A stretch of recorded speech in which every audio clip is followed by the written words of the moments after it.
झाडाला धडक, जीवितहानी नाही।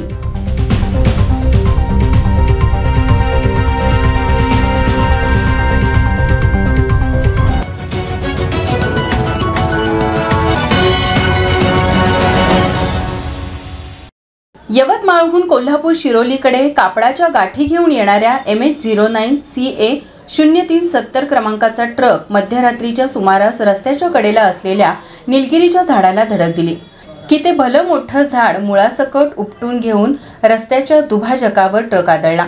अपघात होताच चालकाने पलायन केले। सुदैवाने कोणतीही जीवितहानी झाली नाही।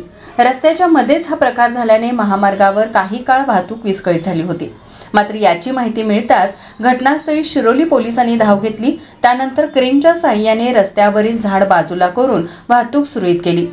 सदर ट्रक हा रणजित आवळे राहणार मुळशिंगी यांच्या मालकीचा असून ट्रक मालक व चालक हे दोघेही मद्यप्राशन करून ही वाहतूक करत असल्याचे पोलिसांच्या निदर्शनास आले। Manchester times Ichalkaranji.